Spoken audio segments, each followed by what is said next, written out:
Ta-da! Necklace. A rare diamond necklace. ये तुम मेरे लिए लेके आए हो? ये तो रेयर डायमंड नेकलेस का कॉपी है। एक्चुअली अनिका ये ओरिजिनल नहीं, फेक है।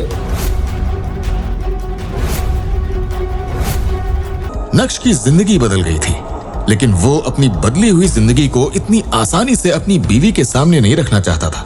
वो अनिका को पाना चाहता था, उसका दिल जीतना चाहता था। अनिका, मैंने तुम्हें आज तक कोई एडवाइस नहीं दी है।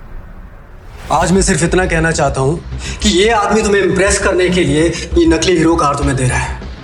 अनिका, मैं तो कहता हूँ तुम्हें ऐसे आदमी से दोस्ती तो क्या, बात तक नहीं करनी चाहिए। अनिका, मैं तुम्हें प्रॉमिस करता हूँ, मैं तुम्हें असली रेयर डायमंड्स का हार ला कर दूंगा। फिर भले उसके लिए मुझे चाहे कितनी भी मेहनत करनी पड़े या कुछ भी करना पड़े, लेकिन मैं करूंगा।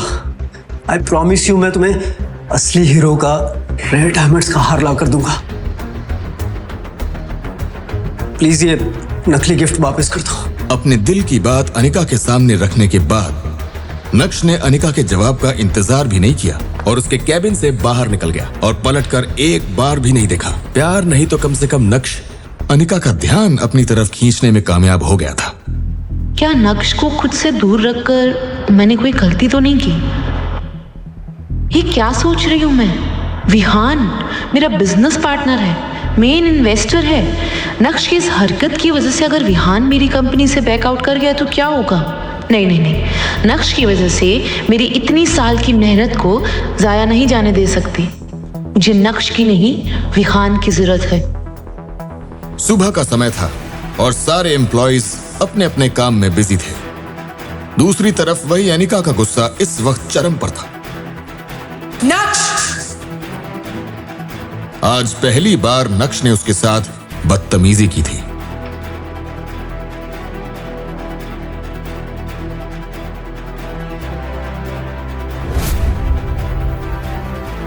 ये क्या पागलपन है? तुम्हें किसने हक दिया मुझे ऐसी बेतुकी सलाह देने का? हिम्मत कैसे हुई तुम्हारी? गलती करती तुम्हें ऑफिस ला गए। चुपचाप यहां से निकल जाओ। This get lost fast. नक्श ने अनिका की इस बात का भी कोई जवाब नहीं दिया। वो जानता था कि वो जितना बोलेगा उतना ही अनिका का गुस्सा बढ़ता जाएगा। उसे अनिका से जो कहना था वो उससे कह चुका था। जैसे तैसे अनिका ने अपने गुस्से को दबाते हुए मामले को खत्म करने की कोशिश की, लेकिन उसे क्या पता था कि अभी तो मामले की बस शुरुआत हुई थी। अबे ओए, रुक! भागता कहां है बे? बीते 2.5 सालों में जिस नक्श के मुंह से एक आवाज नहीं निकली, वो नक्श आज अनिका को सलाह दे रहा था। कैसे? नक्श की हिम्मत के पीछे कौन छुपा था? क्या नक्श का अपनापन देखकर अनिका के दिल में नक्श के लिए कुछ कुछ होगा, या फिर अनिका को बस अपने बिजनेस की ही पड़ी थी? विहान और नक्श के बीच क्या होगा? क्या विहान गुस्से में नक्श पर हमला करने वाला था? अगर ऐसा हुआ तो क्या अनिका नक्श को बचाएगी या फिर विहान का दांव उल्टा पड़ता हुआ नजर आएगा? नक्श ने पहले तो अनिका के सामने विहान का भांडा फोड़ा और उसे पूरी तरह से एम्बैरस किया, और उसके बाद नक्श ने अपनी ही बीवी को सलाह भी दे डाली जो पिछले 2.5 सालों में उसने पहले कभी नहीं दी थी। लेकिन अनिका की खरी खोटी सुनने के बाद अब नक्श कोई बात नहीं करना चाहता था। नक्श का ये एटीट्यूड विहान से बर्दाश्त नहीं हुआ। How dare you! तूने मेरे सामने मेरे गिफ्ट का मजाक कैसे उड़ाया? हाँ? एक बात ध्यान से सुन ले, तू अगर खुद को भी बेच देगा ना तो ऐसा हार अपनी जिंदगी में कभी खरीद नहीं पाएगा तू। आई बात समझ में? तो ये थी पहली बात।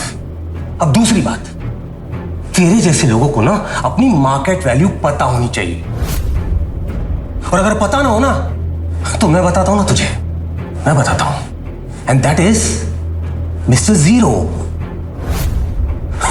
डब्बा गो। नक्श अभी भी सबके सामने हंगामा करने के मूड में नहीं था, लेकिन जब कोई आपकी खामोशी का फायदा उठाने लगे तो बोलना जरूरी हो जाता है।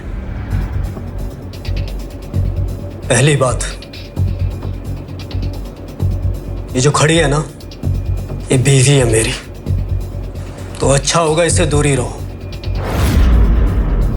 और दूसरी बात, मेरी बीवी को तुझ जैसे इंसान से हीरो का हार लेने की कोई जरूरत नहीं है। मैं खुद उसे लेके दे सकता हूं। तो अपना ढोंगी बनाना बंद करो। और हाँ, तीसरी बात, जेब में अगर नोट ना हो तो चिल्लर बजाकर शोर नहीं करते, क्या समझे?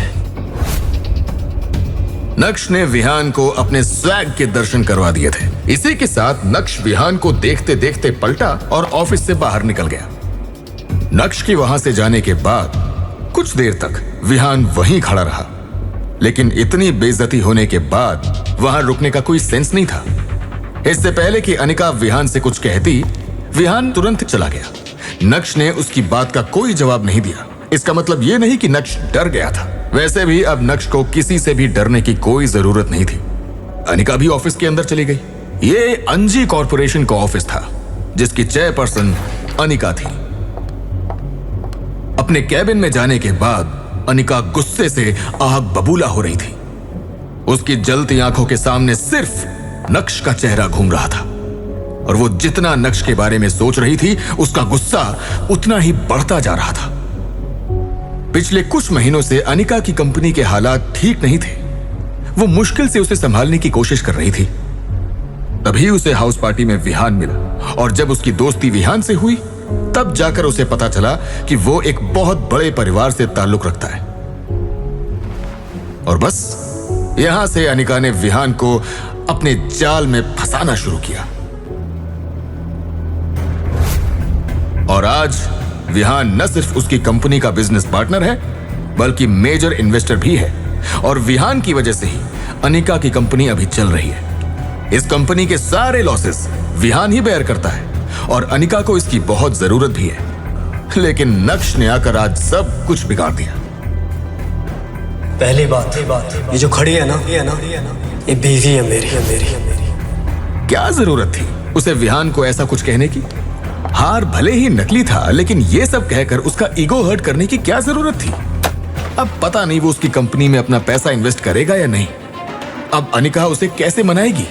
अगर गलती से उसने अपना पैसा रिटर्न करने के लिए कहा, तो अंजी कॉरपोरेशन तो बहुत बड़ी मुसीबत में पड़ जाएगी। उसके बाद क्या होगा? जावेरी खानदान को कौन संभालेगा? यह सोचते सोचते अनिका को खुद पर ही गुस्सा आने लगा।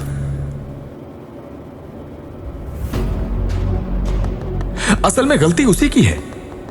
वो क्यों नक्श को उन दोनों के बीच में लाई? क्या जरूरत थी नक्श को ऑफिस साथ लाने की? अगर वो आज नक्श को अपने साथ नहीं लेकर आती, तो अभी विहान उसके साथ बैठा होता।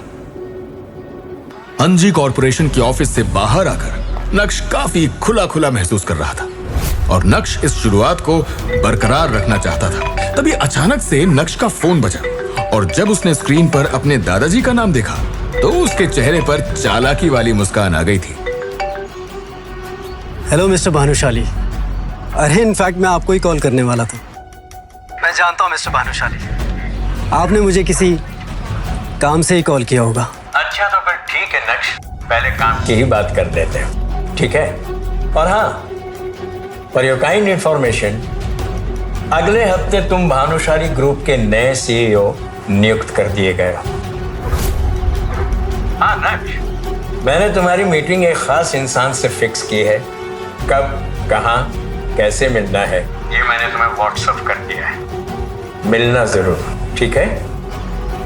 देखिए मिस्टर भानुशाली, मुझे किसी से भी मिलने में कोई दिक्कत नहीं है, लेकिन मेरी कुछ शर्तें हैं जो आपको पूरी करनी होगी।